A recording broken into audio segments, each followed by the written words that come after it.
I think the world would be a terrible place if everyone had a free mind.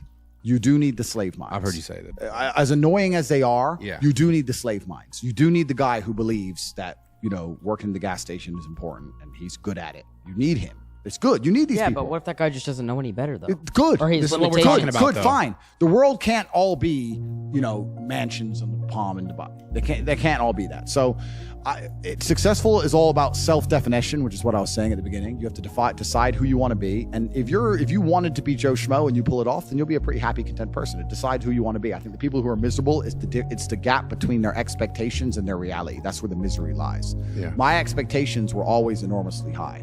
Even when I was a nobody, I knew I had to be filthy rich and a kickboxer, and I knew I had to be the kind of guy that people gave a shit. Were you happy at that point? I know, but I knew I'm basic things. At the age of 15, I knew that if I'm the kind of guy that if I raise my voice, people are going to care. I'm not going to be the guy who starts shouting and everyone thinks it's funny.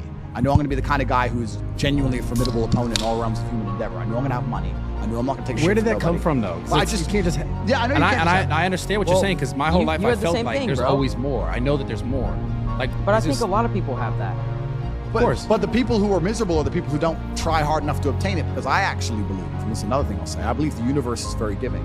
I think the universe and God himself is very giving. I've yet to meet somebody in all my years who is genuinely giving 100% of themselves day after day, doesn't snake anyone, firm handshake, look you in the eye, doesn't lie to nobody, and tries 100%, doesn't get what they want. I've never seen it. Every single person who doesn't have what they want, there's something in their story that doesn't quite add up. Have you ever seen a guy who eats right, trains his ass off, and never misses a gym session, ever? Not bro. Ever. It's just, that's the way the universe works, right? So if you're truly about it, you're truly trying your absolute best, you're going to do it. And that's what I believe. I believe the universe is extremely giving. So when I meet somebody and they go, I really wanted this and I don't have it, I say, you didn't really want it. You're a liar. I mean, trauma is extremely important. There's a study I read about stress. And it was saying that stress has a placebo effect attached to it, because the placebo effect is extremely powerful. So they found some of the most stressed people in the world, and they split them into two groups. And they're all equally stressed. They all have a bunch of cortisol in their blood. Yeah. The people who believed that stress was bad for you and that stress can hurt you, and they believed those media articles, were dying earlier. They were having heart attacks and having stress-related illnesses. The people who believed the opposite, who just said, stress is part of being successful. I like stress. When I feel stressed, I do my best. It makes me anxious. It turns my brain on. I like being stressed. Lived longer than average. Yeah. The point is, the same drug, how you look at it and how your body anticipates it, how you feel about it, affects the real world results. Which goes back into what you were saying earlier about the jealousy. You're saying people look on social media and they get jealous and it demotivates them. That's because they decide to be demotivated by it. Do you know what happens when I get jealous of somebody? I fucking beat them. Yeah. If I look at somebody who has something I ain't got, I will take it from them by hook or by crook. Well, when I watch other people on social media and I see someone killing it, like whoever it is, someone, that fires me the fuck up. I love it. I wish someone could make me jealous. It's hard now. I got everything. I wish I could look at somebody and go, fucker, I'm going to beat you. Would you say jealousy is the number one, like, because a lot of people reach out to you, right? Would you say that's the number one spark for motivation? Well, I don't think motivation is a real thing. I don't believe in motivation as a concept. I think discipline is real, and I also think discontentment is real. And I don't think it's possible for anybody to stay in a scenario where they're truly uncomfortable. If you fall asleep on your arm and your arm really starts to hurt, even in the deepest sleep, you're going to wake up and move your arm. If you sit there and your life has been in a rut for 7 years, you are semi-comfortable in that rut. Sure, there's days you're pissed off. Sure, you're semi-annoyed by it. But there's also days where you just play video games, eat pizza, and you're kind of cool with it and it's no big deal. If you were truly unhappy and uncomfortable and discontent with your scenario, you wouldn't be in it. So I don't believe there's anybody who's truly... When I was broke, I couldn't sleep. Yeah. I'm not saying that. Please understand me. When I was broke, I couldn't sleep. I'd be trying to go to bed thinking, how the fuck these people have Ferraris? I want a fucking Ferrari. I couldn't sleep. But what were the first steps that you took when you're like, yo, I gotta fucking change my life? What was the first thing you did? So people out there that might be going through it. But I never had to like change my life because my life was never wrong. Because I always knew what I wanted.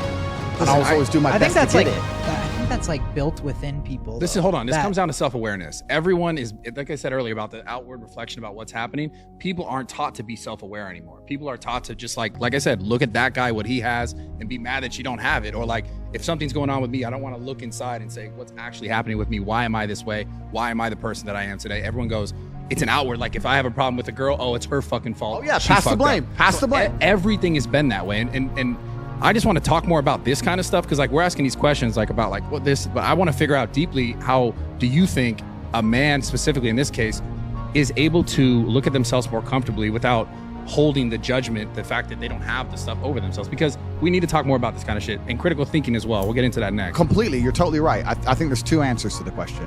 One, I think a lot of it came from chess, because chess is the most ruthless game on the planet. And what chess will teach you, people think chess guys are nerds. Chess guys are psychopaths, man. No, they're smart. They're Are smart. you nasty at chess? I'm all right.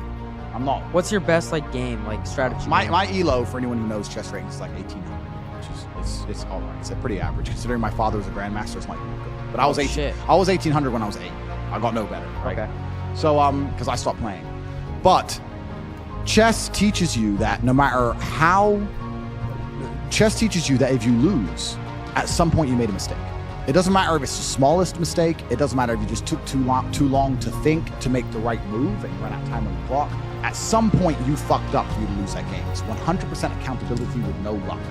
That's what's so important about learning chess. That's the first thing. And the second thing is, you need to, as a man, adopt the mindset that absolutely everything that happens to you is completely and utterly your fault, whether it's good or bad.